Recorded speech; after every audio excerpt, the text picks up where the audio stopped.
ఆలోచించినట్లయితేనండి, ఇప్పుడు ఒక బస్సు ఉందనుకోండి, ఒక పెద్ద బస్సు. ఒక బస్సు విజయవాడ నుంచి అనంతపురం దాని అంతటికి అదే వెళ్ళదు కదండి. ఒకవేళ వెళ్ళాలంటే కనుక ఏం చేయాలి? ఒక డ్రైవర్ చక్కగా డ్రైవ్ చేస్తే ఆ డ్రైవరు విజయవాడ నుంచి అనంతపురం వరకు చాలా చక్కగా ఆయన డ్రైవ్ చేయగలిగితే కనుక ఎటువంటి ప్రమాదం జరగకుండా నేను డ్రైవ్ చేయగలిగితేనే ఆ బస్సు విజయవాడ నుంచి అనంతపురం వరకు వెళ్తుంది. ఇప్పుడు మనం జాగ్రత్తగా గమనించినట్లయితేనండి, సూర్యుడు ఉన్నాడండి, సూర్యుడు తూర్పున ఉదయిస్తున్నాడు, పడమటన అస్తమిస్తున్నాడు, మళ్ళీ తూర్పున ఉదయిస్తున్నాడు, మళ్ళీ పడమటన అస్తమిస్తున్నాడు. ఎలా జరుగుతుందంటే దానికి అంతటికి అదే జరుగుతుందంటే ఇది అమాయకత్వం అనాలా, అవివేకం అనాలా? మీరు ఆలోచించండి. ఒక బస్సు లేదా ఒక సైకిల్, ఒక బైక్ని ఆఫీస్ దగ్గర నుంచి ఇంటి దగ్గరికి నువ్వు డ్రైవ్ చేయకుండా దానికి అంతటికి అదే వెళ్ళగలదా? ఒక బైకే వెళ్ళనప్పుడు, ఒక బస్సే వెళ్ళనప్పుడు, ఒక ట్రైనే వెళ్ళనప్పుడు, ఒక లారీనే వెళ్ళనప్పుడు, ఒకరి ప్రమేయం లేకుండా దానికి అంతటికి అదే వెళ్ళనప్పుడు, ఈవెన్ రోబోటిక్ టెక్నాలజీలోకి మనం వెళ్ళాం, రోబోటిక్స్లోకి వెళ్ళాం. మనం ఆ రోబోస్ ప్రాపర్గా ఫంక్షనల్గా మనం అది వర్క్ అవ్వాలన్నా కానీ an engineer should be there. ఒక ప్రోగ్రామ్ రాయాలి, ఒక మొబైల్కి ఒక ప్రోగ్రాం రాయాలి అంటే ప్రతి ఒక్కదాని వెనక మనిషి హస్తం ఉందని మనకు అర్థమవుతుంది కదా. మరి మనం ఆలోచిస్తే ఈ మనుషులే పుట్టక ముందు ఉన్నటువంటి ప్రకృతి, దానికి నువ్వు ఏదైనా పేరు పెట్టుకో. సైనా బ్యాక్టీరియా నుంచి వచ్చిందనుకుంటావా, లేక దేనికి నుంచైనా వచ్చిందనుకో, నువ్వు ఏ పేరైనా పెట్టుకో. ఎక్కడి నుంచి వచ్చిందో నువ్వు తీసుకున్నా కానీ ఈ ప్రకృతి మొత్తానికి ఆరిజిన్ పాయింట్ ఎక్కడా అని నువ్వు ఆలోచిస్తే ఆరిజిన్ పాయింట్ ఏదో ఉంటుంది కదండి. ప్రస్తుతానికి సైనా బ్యాక్టీరియా అంటున్నారు, కొంతకాలం పోయిన తర్వాత ఇంకేదో సెల్ అంటారు. ఈ వీడియో తరతరాలకు ఉపయోగపడాలి కాబట్టి నువ్వు దానికి ఏ పేరైనా పెట్టుకో, some X, some Y, some Z, ఏదైనా పెట్టుకో. ప్రస్తుతానికి సైనా బ్యాక్టీరియా దగ్గర ఆగారు. దానికి నువ్వు ఏ పేరైనా పెట్టుకో, అది ఎలా వచ్చింది అనేది మనం ఆలోచించాలండి.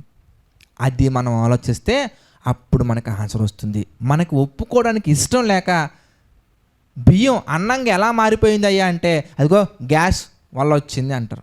ఓకే రైట్, ఆ గ్యాస్ ఎలా ఎవరు వెలిగించారు దాన్ని? అది 30 డిగ్రీ సెంటిగ్రేడ్లో ఉడికింది అంటావు. ఓకే రైట్, అది 30 డిగ్రీ సెంటిగ్రేడ్లో ఉడికిందా లేదంటే 15 డిగ్రీసా 30 డిగ్రీస్ నువ్వు ఏదైనా పెట్టుకోయా, కానీ ఎవరు వెలిగించారు దాన్ని? దాని దగ్గర ఉండి ఆ బియ్యం ఆహారంగా మారటానికి ఎవరు చేశారని నేను అడుగుతున్నాను. నువ్వేం చెప్తున్నావయ్య అంటే ఆ లోపల ఇన్ని డిగ్రీ సెంటిగ్రేడ్ జరగటం వల్ల, ఆ కెమికల్స్ జరగటం వల్ల, ఆ మాలిక్యూల్స్ మధ్యలో ఆ హీటింగ్ వచ్చింది, ఈ హీట్ జనరేట్ అయింది, ఇగో ఎలక్ట్రాన్స్ ఎలా పాస్ అయ్యాయి, ఇగో హీట్ వేవ్స్ ఎలా పాస్ అయ్యాయి. నువ్వు ఏదో మెకానిజం చెప్తున్నావు. ఓకే రైట్, ఆ మెకానిజంకి ఏ పేరైనా పెట్టుకో. ఆ procedure, what kind of procedure that is okay fine. కానీ ఆ ప్రొసీజర్ అంతా జరుగుతుంది, నేను కాదంట్లా. ఆ ప్రొసీజర్ జరిగితేనే బియ్యం అన్నంగా మారుతుంది. కానీ ఎవరు చేశారు? అది మీ అమ్మగారా, నాన్నగారా, లేదంటే నువ్వా, మీ వైఫా, లేదంటే ఎవరో సమ్వన్ చేశారు. ఏం చేశారంటే బియ్యం అన్నంగా మారడానికి అక్కడ ఉండి బియ్యాన్ని కడిగి చాలా చక్కగా మంచి టెంపరేచర్ వచ్చేలా మెయింటైన్ చేసి, కావాల్సినప్పుడు సిమ్లో పెట్టి, కావాల్సినప్పుడు హైలో పెట్టి, ఒక పర్సన్ అక్కడ దగ్గరుండి ప్రిపేర్ చేస్తేనే ఆ బియ్యం ఆహారంగా మారి మన దగ్గరికి వచ్చింది. నువ్వేం చెప్తున్నావంటే ఆ బియ్యం అన్నంగా ఎలా మారింది అంటే ఇగో కింద ఎంత హీట్ పెట్టారు, లోపల ఇన్ని రియాక్షన్స్ జరిగాయి. ఓకే రైట్, ఆ రియాక్షన్స్ అన్నీ మేము యాక్సెప్ట్ చేయట్లేదని కాదు, చేస్తున్నాం. కానీ ఆ రియాక్షన్స్ అన్నీ జరుగుతున్నప్పుడు వాటిని జాగ్రత్తగా బ్యాలెన్స్ చేసి ఆ అన్నం మాడిపోకుండా మనం తినగలిగే విధంగా రావటానికి ఏ విధంగా అయితే ఒక పర్సన్ అక్కడ ఉన్నారో, ఏ విధంగా అయితే విజయవాడలో ఉన్న బస్ అనంతపురం వెళ్ళటానికి ఒక పర్సన్ అక్కడ ఉన్నారో, ఏ విధంగా అయితే ఒక ఫ్లైట్ ఒక కంట్రీ నుంచి వేరే కంట్రీకి వెళ్ళడానికి ఒక పర్సన్ ఉన్నారో, ఏ విధంగా అయితే ఒక ట్రైన్ ఒక స్టేషన్ నుంచి వేరొక స్టేషన్కి వెళ్ళటానికి ఒక పర్సన్ ఉన్నారు, ఏ విధంగా అయితే ఈ ఫ్యాన్ తిరగటానికి ఒక పర్సన్ ఉన్నారు, అదేవిధంగా ఈ ప్రకృతి మొత్తం రావడానికి ఒక పర్సన్ ఉన్నారు. హీ ఈజ్ ద గాడ్, ఆయన దేవుడు. మీకు అర్థమవుతుందండి? నువ్వు ఎక్కడికైనా వెళ్ళు, ఒక ఎడ్జ్కి వెళ్ళి ఆగుతావు, సైనా బ్యాక్టీరియా దాకా, తర్వాత ఇంకేదో రియాక్షన్స్ పేర్లు చెప్పి అక్కడి నుంచి ఈ రియాక్షన్ జరిగింది, ఆ రియాక్షన్ జరిగింది, ఇదిగో ఈ హైడ్రోజన్ ఉంది, ఈ హీలియం ఉంది, ఆ అయాన్ ఉంది, ఈ అయాన్ ఉంది. నువ్వు దానికి ఏ పేర్లైనా పెట్టుకోండి బ్రదర్, ఏ పేర్లైనా పెట్టుకోండి సిస్టర్, కానీ నువ్వు ఒక సోర్స్ పాయింట్ దగ్గరికి వెళ్ళి ఆగుతావు. కొంతమంది సైనా బ్యాక్టీరియా అంటారు, కొంతమంది ఏదో గాడ్స్ సెల్ అంటున్నారు. ఈ మధ్యకాలంలో రకరకాల పేర్లు ఏదైనా పెట్టుకో, కానీ అది ఎలా వచ్చింది? వెంటనే మన వాళ్ళ దగ్గర నుంచి వచ్చే ప్రశ్న ఏంటంటే, ఇంతకీ ఆ దేవుడు ఎలా వచ్చారని అడుగుతారు. Fantastic question. నేను అడగొద్దని చెప్పట్లేదండి. ప్రస్తుతం మనం డిస్కస్ చేస్తుంది దేవుడు ఉన్నారా లేదా అన్న దాని గురించి మనం మాట్లాడుకుంటున్నాం కనుక మనం నేను తప్పకుండా చెప్తా. దేవుడు ఎలా వచ్చారన్న దానికి కూడా నేను సమాధానం చెప్తా. ఆ దేవుడు ఎవరో కూడా నేను సమాధానం చెప్తా. ఆ దేవుడు ఎందుకు కనబడట్లేదో కూడా చెప్తా. ఆ దేవుడే ఉంటే సునామీలు, భూకంపాలు ఎందుకు వచ్చాయో కూడా చెప్తా. ఆ దేవుడే ఉంటే ప్రకృతిలో ఇన్ని పరిణామాలు ఎందుకు జరుగుతున్నాయో కూడా చెప్తా. ఆ దేవుడే ఉంటే కరోనా సమయంలో ఎందుకు మౌనంగా ఉన్నారో కూడా చెప్తా. ఆ దేవుడే ఉంటే నేను ఎందుకు ఇక్కడ ఉన్నానో చెప్తా. ఆ దేవుడే ఉంటే నీ జీవితంలో కష్టాలు ఎందుకు వచ్చే చెప్తా. ఆ దేవుడే ఉంటే ధనవంతులు ఎందుకు ధనవంతులుగా మారిపోతున్నారు, పేదవాళ్ళు ఎందుకు పేదవాళ్ళుగా మారిపోతున్నారు చెప్తా. ఆ దేవుడే ఉంటే సునామీలు, భూకంపాలు ఎందుకు వస్తున్నాయో చెప్తా. ఆ దేవుడే ఉంటే మంచి ఎందుకు జరుగుతుందో చెప్తా. ఆ దేవుడే ఉంటే చెడు ఎందుకు జరుగుతుందో చెప్తా. ప్రస్తుతానికి మన డిస్కషను ఏంటి? దేవుడు ఉన్నారా లేదా? First of all you should conclude that ఆ మ్యాటర్ని మనం కన్క్లూడ్ చేయాలి. మొట్టమొదటిగా ఆ విషయాన్ని మనం కన్క్లూడ్ చేసిన తర్వాత later we can go head. మనం లేటర్ తర్వాత మనం వెళ్దాం, దాంట్లోకి వెళ్దాం, ప్రతి ఒక్క దాని గురించి వెళ్దాం, మనం మాట్లాడుకుందాం. ప్రాక్టికల్గా మనం ఆలోచిస్తానండి. ఏ వస్తువు అయినా కానీ ఒక ప్రాంతం నుంచి మరొక ప్రాంతానికి కలవాలన్నా, ఒక వస్తువు మరొక వస్తువులకు రూపాన్ని మార్చుకోవాలన్నా, అనగా బియ్యం ఆహారంగా మారాలన్నా, విత్తనాలలో నుంచి పంట పండాలన్నా ఒక రైతు కావాలి. మీరు ఆలోచించినట్లయితేనండి, ప్రకృతిలో జరుగుతున్న ప్రతి మార్పుకి, మన జీవితంలో జరుగుతున్న ప్రతి మార్పుకి వేరే ఒకరు అక్కడ సోర్స్ పాయింట్గా మనకు కనబడుతున్నారండి. అదేవిధంగా ఈ ప్రకృతి మొత్తానికి సోర్స్ పాయింట్ ఉన్నారు. ఆ source point is the God. ఆయన దేవుడు. ఏమంటే సింపుల్ లాజిక్ అండి. సైంటిఫికల్గానే మనం ఆలోచించాం, శాస్త్రీయంగానే మనం ఆలోచించాం. ఏది జరుగుతున్నా దాని వెనక ఎవరో ఒక సోర్స్, ఎవరో ఒక శక్తి, ఎవరో ఒక మనిషి, ఎవరో ఒకరు మొత్తానికి ఉన్నారు.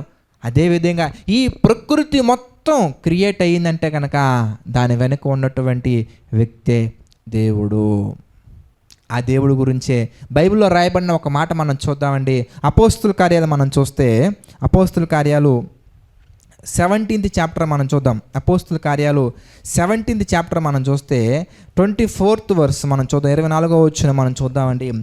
జగత్తును అంటే మనం చూస్తున్నటువంటి సూర్యుడు, చంద్రుడు, సౌర కుటుంబం, హైడ్రోసెంటరస్, మిల్కీవే, తర్వాత ఇంకా మనం వెళ్ళిపోతే ఎన్నో మిలియన్, బిలియన్, ట్రిలియన్ గ్యాలక్సీస్, తర్వాత ఎన్నో ఫ్యామిలీస్, సోలార్ ఫ్యామిలీ, రకరకాల ఉన్నాయి. ఇవన్నీ కూడా జగత్తును అందలి సమస్తమును నిర్మించిన దేవుడు.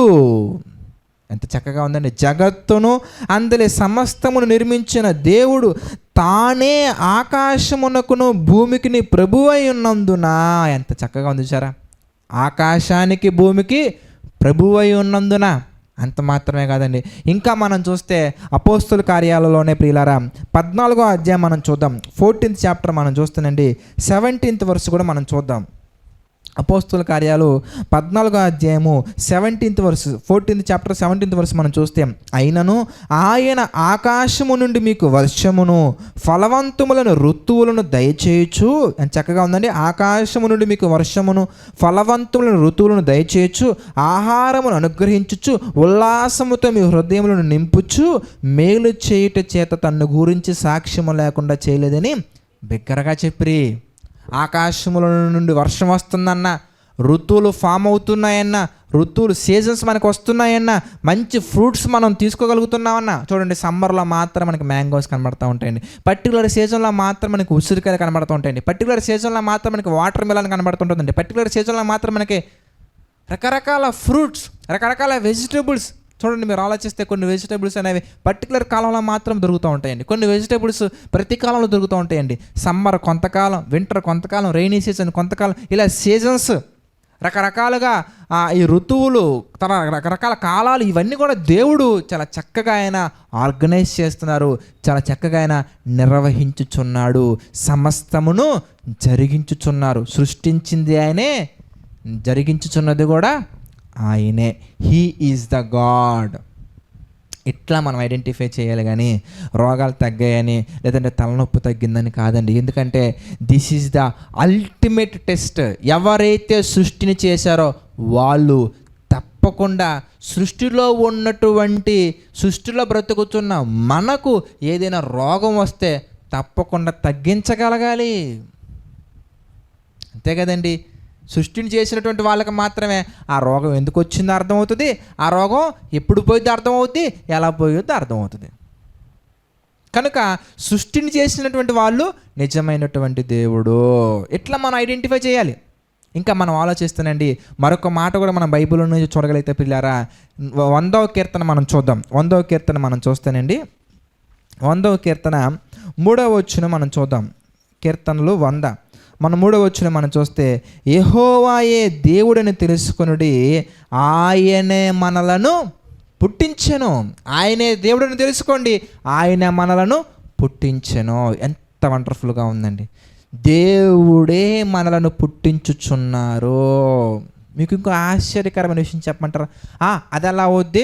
ప్రస్తుత కాలంలో రకరకాల టెక్నాలజీ ఉంది కదా, రకరకాల సిస్టమ్స్ ఉన్నాయి కదా, మేము ఆ టెక్నాలజీ యూజ్ చేస్తాం, ఈ టెక్నాలజీ యూజ్ చేస్తాం అంటే నువ్వు ఏ టెక్నాలజీ అనే యూజ్ చేయి. టెస్ట్ బేబీ టెక్నాలజీ యూజ్ చేస్తావా, ఇంకా more over a technology use చేస్తావు యూజ్ చేయి. But you must and should depend on the nature. ఈ ప్రకృతి మీద ఆధారపడవలసిందే.